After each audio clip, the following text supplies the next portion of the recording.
Sigismund had the advantage of reach with his long blade. Abaddon held the advantage of strength in his Terminator plate.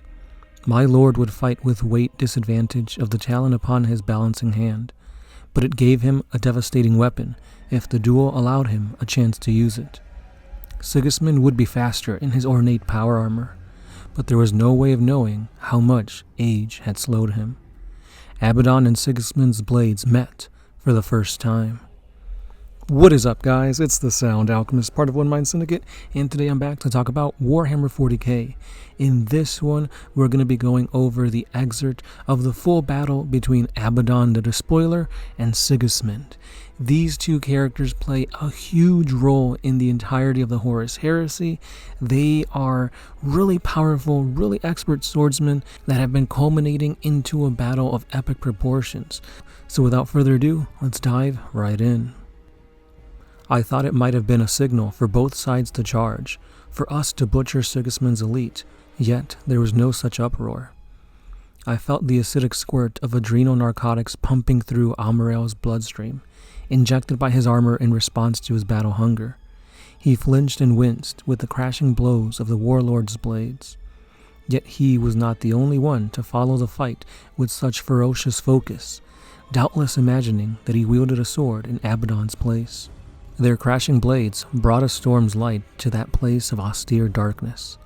Lightning sheeted across the crackled marbled walls and illuminated the stained glass windows, bathing the cold statue faces of Black Templar heroes in flashes of even colder illumination.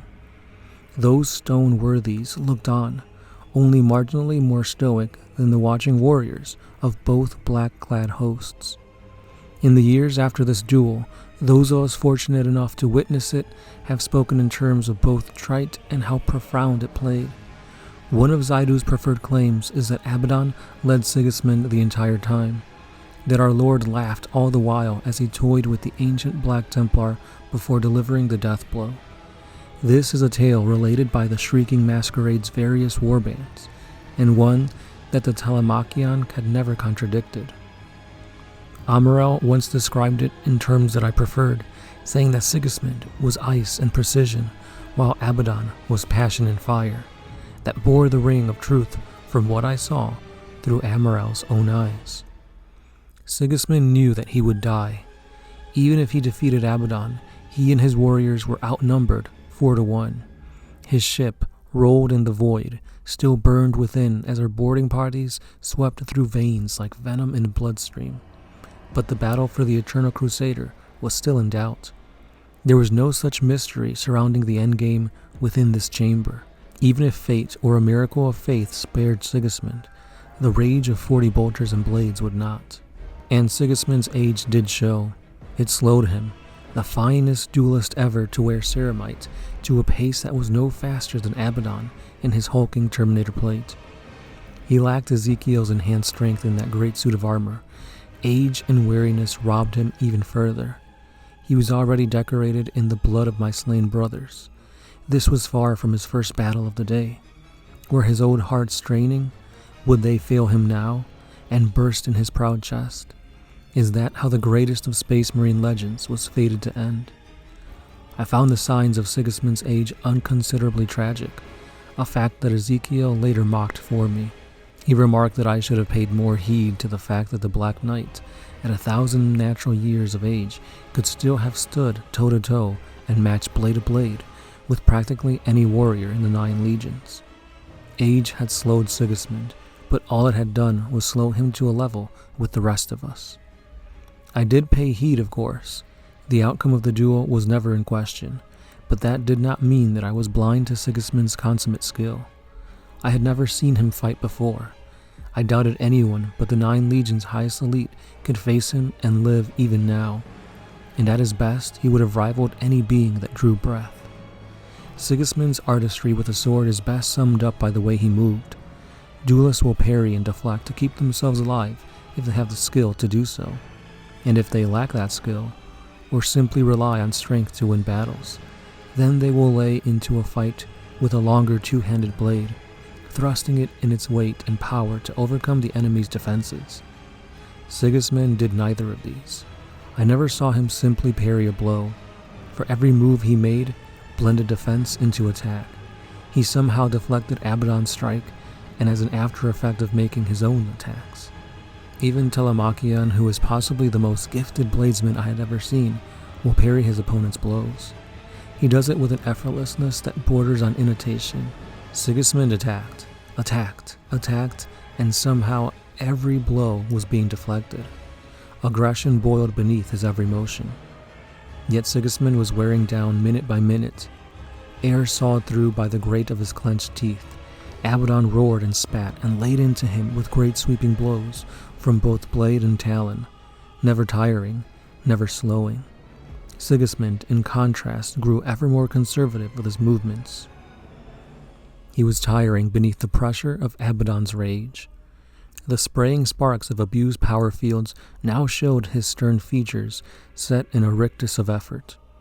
In so many battles, whether they were between two souls or two armies, a moment arises when the balance will shift one way or the other. And when one shield wall begins to buckle, when one territory begins to fall, when one's warship shields fail or its engines give out, when one fighter makes an error and begins to weaken, I saw it happen in that duel. I saw Sigismund take a step back, just a single step, but his first of the battle so far. Abaddon's lightning-lit features turned cruel and confident. Tell me something before I leave. Speak. Sigismund, how did he wound you? Abaddon fell silent, the vicious vitality of ambition bleeding away, the black rebreather covering much of his face. But I believe for the very first time, I saw something like shame flicker across my lord's face. How curious. He wouldn't die, Abaddon said at last, thoughtful and low. He just wouldn't die. I did not need to skim his mind for insight. Just from his tone, I knew what had happened. He baited you, and you were lost to rage. I saw the muscles of Abaddon's jaw and throat clench as he ground his teeth. It was over before I knew he had struck me. I couldn't breathe. I felt no pain, but I couldn't breathe. The black sword was buried to the hilt, like an old man had sheathed it inside my chest. Ezekiel's voice was soft across the speakers, cushioned by the bitterness and fascination of reflection. His words were almost staccato whispers, each one a drop of acid on bare flesh. The only way to kill me was to welcome his own death, and he did it the moment the chance arose. We were face to face like that, his blade through my body. My armor sparked, it failed, and I lashed back. His blood soaked the talon, and he fell. I remained quiet, letting Abaddon's tail unspool. His eyes were looking through me, not seeing what was, but what had been. He wasn't dead, Kaon. He was on the floor, sprawled like a corpse, disemboweled and torn in two, but he still lived. I was on my knees, forcing my dead lungs to keep breathing, kneeling over him like an apothecary. The black sword was still through me. Our eyes met, and he spoke. I did not ask Abaddon to tell me. I reached into his thoughts then, tentatively at first, in case he rebuffed my presence. I closed my eyes, and I saw. The Black Knight fallen and ripped apart, his sword brethren gone or dead, I did not know which.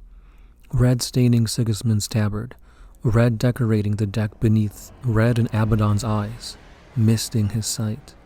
Blood, so much blood.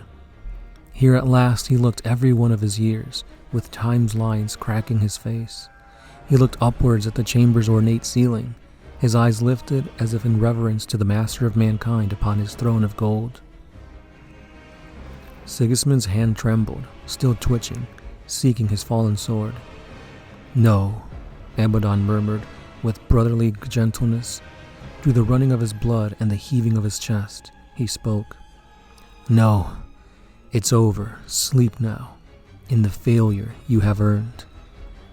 The knight's fingertips scraped the hilt of his blade, so very close, yet he lacked the strength to move even that far.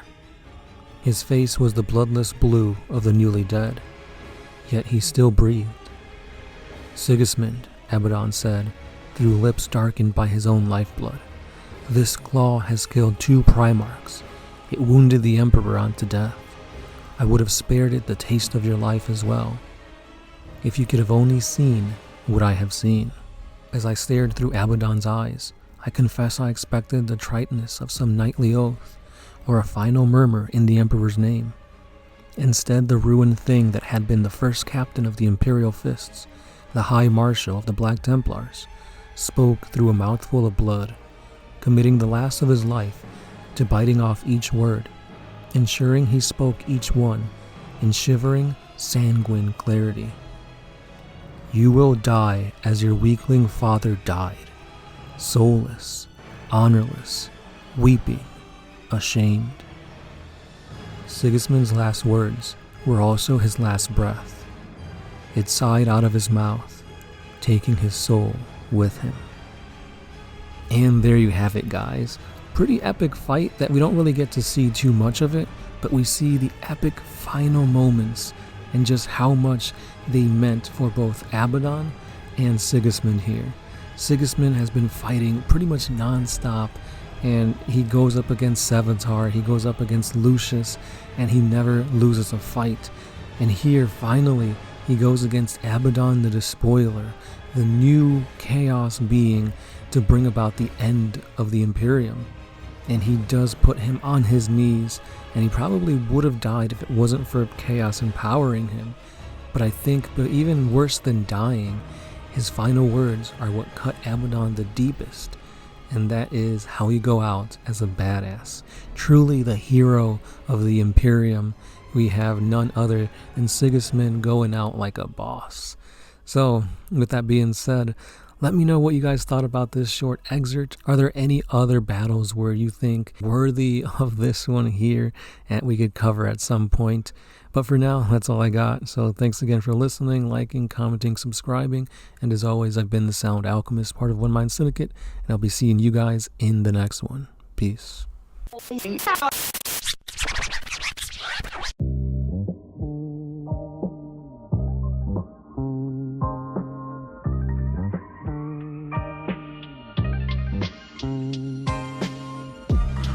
I used to put my